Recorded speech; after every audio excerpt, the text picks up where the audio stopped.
And our next speaker is Emily Boyle. She's a PhD student working in the lab of Florian Wilfling in the Max Planck Institute of Biophysics.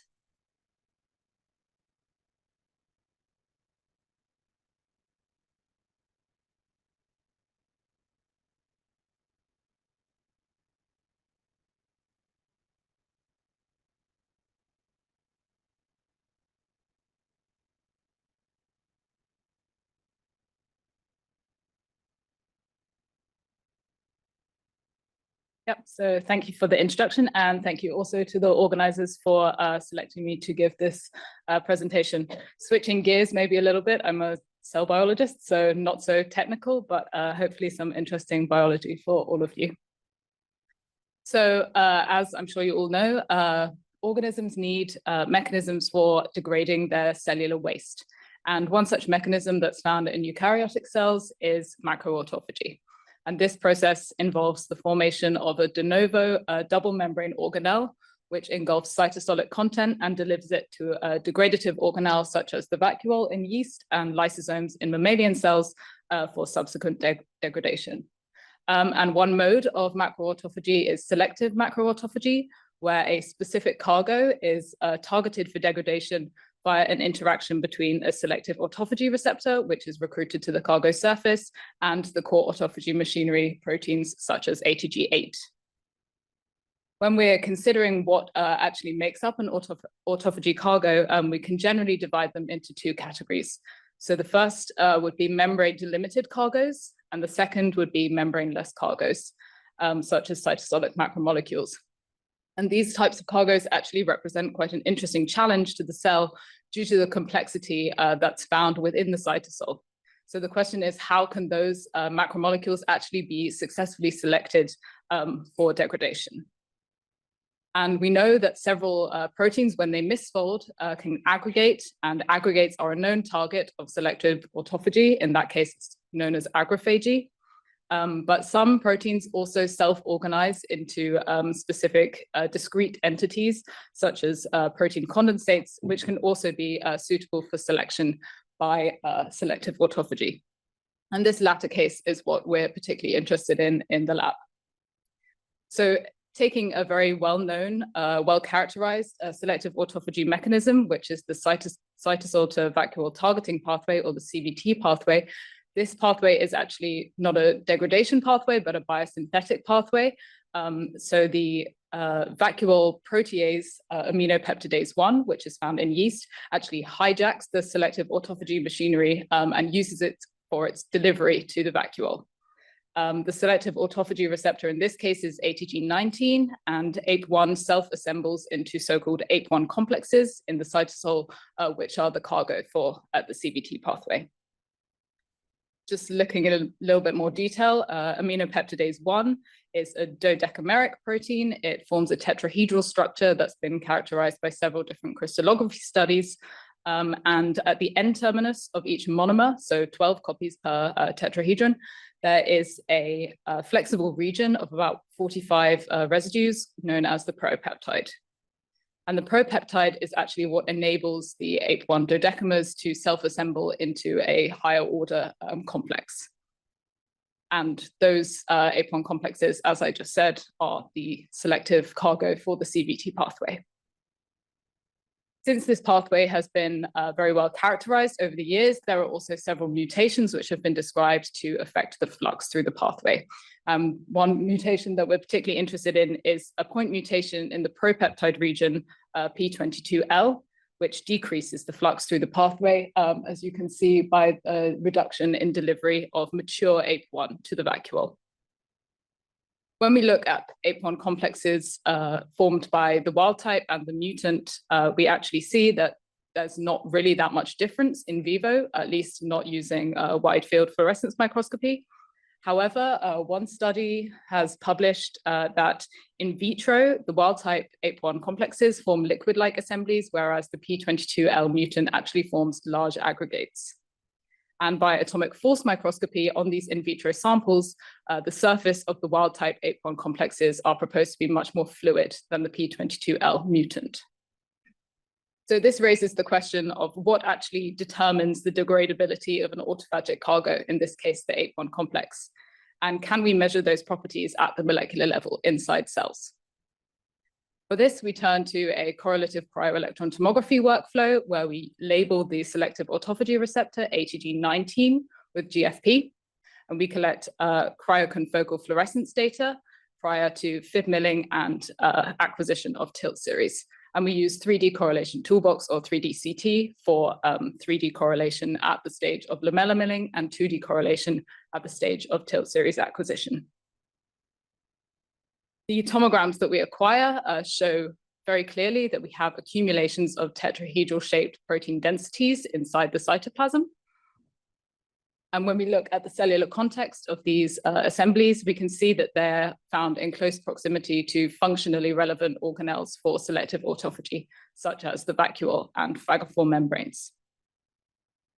To further confirm the identity of these APE1 complexes in vivo, we use template matching. So firstly, we template matched a small subset of our tomograms with Dynamo to yield a subtomogram average of about 25 angstroms. And we use that template derived from the data for a second round of template matching of the whole data set using GapStop.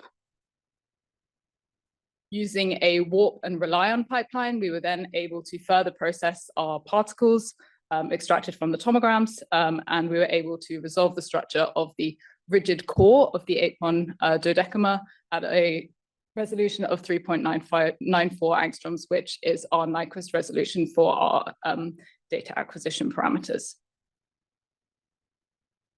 So the structure of the dodecamer, or at least the rigid core part of it, has a diameter of about 15 nanometers.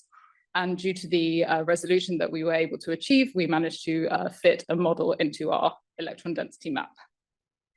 We weren't able to resolve the propeptides because they're considered to be highly flexible, but since we were able to build a model into the map, we could confidently assign the regions of the density where the propeptides are expected to exit from the rigid core of the dodecamer. And now just looking a little bit further into detail, particularly at the structure of the monomer. When we compare our in-situ structure with the, with the existing crystal structure, we see that they are obviously in very close agreement. And I just want to highlight a few things. So in the catalytic site, here I'm showing the crystal structure fit into our electron density, and we can confidently assign the residues that are involved in the catalysis mechanism. And what's interesting is that we actually also, we also see an additional density here where one of the catalytic zinc ions is actually proposed to reside. We were also able to actually model some regions into our map that weren't modeled in the existing crystal structure. For example, this loop here in the wing domain of the APE1 monomer. So of course, solving the structure at high resolution in situ is very nice, but it doesn't really tell us anything about the properties of the autophagic cargo that we're actually interested in. So we went back to the data, and one striking feature that we observed throughout our data set of the wild type APE1 complexes is that throughout the tomogram volume, these complexes appear to be very circular, which when you extrapolate into 3 dimensions suggests that they might have a spherical morphology overall. And sphericity is kind of a hallmark of liquid-like condensates, which are formed by surface tension driven processes. Of course, since we have the coordinates of the particles from our template matching, we were actually able to place these back into the tomogram volume and extend our analysis to look further in detail at the particle level. And one method that's used to describe the state of matter of different materials is radial distribution function analysis. So for a crystalline solid, since you have order which extends over long distances, the radial distribution function has characteristic peaks which extend at a far distance from a central particle. In comparison to that, when you take a liquid, since it has no order over long distances, you see this attenuation in the radial distribution function with distance. And indeed, when we perform the radial distribution function analysis on our APE1 complexes, we also observe this liquid-like behavior. One thing I should also mention here is that the first peak of the radial distribution function is at approximately 15 nanometers, which corresponds to the approximate diameter of an 8-1 dodecamer, which suggests to us that the complex is highly densely packed. Of course, now that we have done this analysis with the wild-type 8-1 complexes, we also wanted to look at what actually happens when we introduce this P22L mutation, which decreases the flux through the CVT pathway.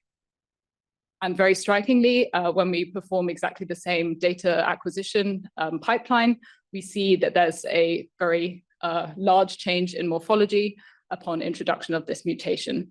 Specifically, the sphericity of the complexes decreases and the number of holes present inside the complexes increases. And these changes would be consistent with an increase in viscosity of the complex, which also supports the existing in vitro data. However, when we now do the radial distribution function analysis of the P22L mutant complexes, instead of showing the behavior that we would expect for a crystalline solid formation, we actually see that these also have this characteristic distribution, which is similar to that of a liquid. So what we actually think is that rather than adopting a crystalline solid conformation upon introduction of the mutation, the 8-1 complexes actually get trapped in an amorphous glass-like state. So to understand that further, we of course want to look at the interactions between the dodecamers themselves, so go one step further. However, we weren't able to resolve the propeptide in our subtomogram average map. So we turned to predictions and molecular dynamics simulations. Firstly, looking at the AlphaFold prediction for a single propeptide-propeptide interaction, we can see that the proposed interaction interface between the propeptides increases upon introduction of the P22L mutation. If we then use umbrella sampling to determine the affinity between the propeptides, we see that there's an increase in affinity when we introduce the P22L mutation, and the numbers are hard to interpret because this is from simulations, so parameterization really affects the exact numbers. However, we can say that it's approximately equivalent to 4 orders of magnitude increase in K off for the P22L mutant.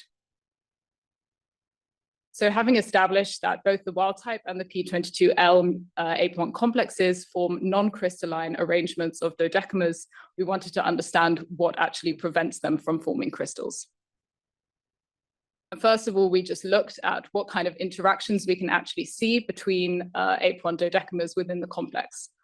So taking a single, what we call neighborhood of first neighbors for a single central 8-1 dodecamer, this is defined by basically every neighboring dodecamer which falls within the threshold distance contained within the first peak of the radial distribution function. We can see that there are several possible modes of interaction which coexist within the same environment. So the same central dodecamer is participating in several different types of interaction with its neighbors. We can measure this at a global level as well, and we see essentially exactly the same distribution of neighbors between the wild type and the P22L mutant case. When we compare this to what would be expected for a completely random distribution, we see that this peak at 60 degrees between 2 neighbors is particularly prominent. Again, we want to understand what role the propeptide plays in creating those interactions. And I'll just quickly go back to the model that we have, where 2 propeptides actually protrude from each edge of the tetrahedral structure. From previous NMR data, it's known that the N-terminus of the propeptide is likely to form a helical conformation, whereas the C-terminus is likely to be highly disordered. So if we now divide the propeptide into kind of 2 sections and look at what is going on with each part, when we perform AlphaFold multimer predictions with the N-terminal part of the propeptide, we see that by using the same hydrophobic interface, there are several different possible stoichiometries for the propeptide-propeptide interaction. And looking at this very simplified model, you can see that actually these different types of propeptide-propeptide interactions would broadly define the number of neighbors that each dodecamer has, and also their angular distribution due to the restriction imposed on angles by the possible end-to-end distances of the propeptide. If we now take just one type of interface, so here what you see is two edges of neighboring dodecamers interacting via a 4-helical or tetrameric propeptide interaction. You see that even, let me see if I can replay this. Even if we fix the propeptide interaction in a specific stoichiometry, there's still a large amount of flexibility, which is given by the C-terminal part of the propeptide. So there are different relative orientations of neighboring dodecamers, even if the propeptide interaction is essentially fixed. And that further contributes to the disorder within the complex. This is even reflected when we try and perform subtomogram averaging on subtomograms extracted at a larger box size. So actually you can see two characteristics of what I've just spoken about in these averages. Firstly, when we have several neighboring dodecamers that are, let's say, resolved, even though they essentially just look like blobs, the angles between them actually are consistent with this 60-degree angle that we observe at the global level. However, the lack of ability to resolve any of the features at high resolution support this idea that there's local flexibility maintained by the flexible C-terminus of the propeptide. So with that, that brings me to my conclusion.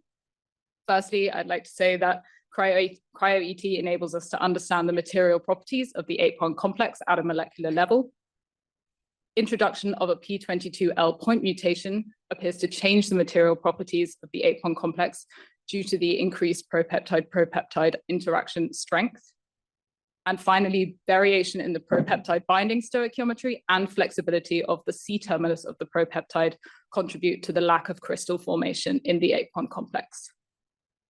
And to finish, I'd like to thank everyone who's been involved in this project. This was a very collaborative effort. So particularly from the lab, I'd like to thank Johan and Javier, who were really working with me the whole way through this project. And of course, to my supervisor, Florian. And then another special thank you to Sergio and Jan from Gerhard Hummer's department, who have really been instrumental in helping us understand the propeptide simulations and also predictions. And yeah, thank you to you all for listening.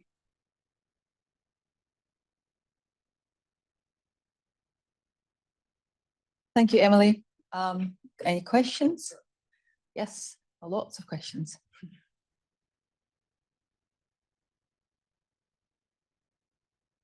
Hi, that was great. Is there anything special about the particles that are on the surface of the assembly? Yeah, so we haven't analyzed them in detail. Of course, we also want to know, because this could be a contributing factor to why the flux through the pathway is actually changed, if it has something to do with the recruitment of the receptor or something like that. Of course, they have fewer neighbors because you have the surface, but we haven't analyzed in detail exactly how the density or things like that change with the distance from the center of the complex. Yeah, so we know that APE1 has interactors, for example, the ATG19. ATG19 is also extremely flexible, so it's not possible to resolve it, but of course it would be super interesting to see if they interact with other things.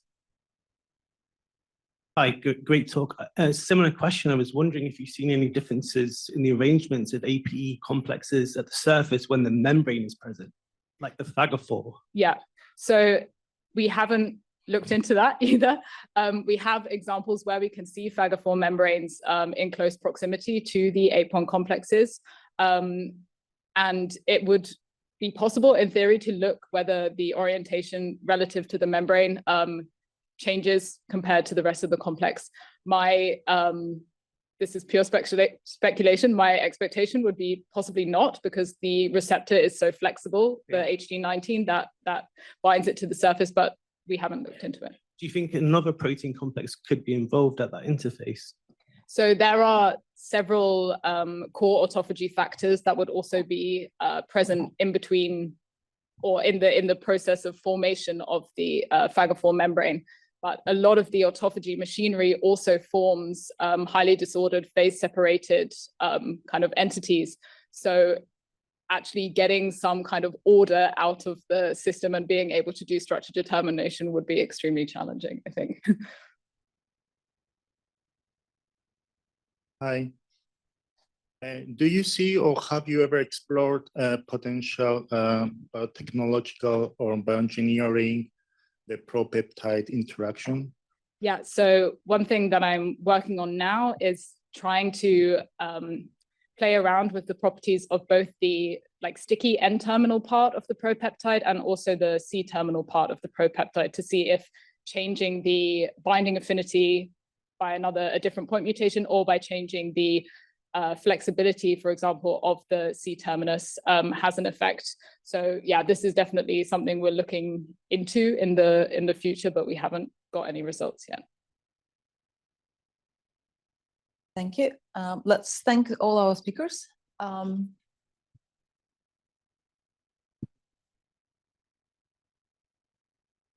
We can continue discussion during the coffee break, and I would like to thank Aaron and Tom for help with the microphones.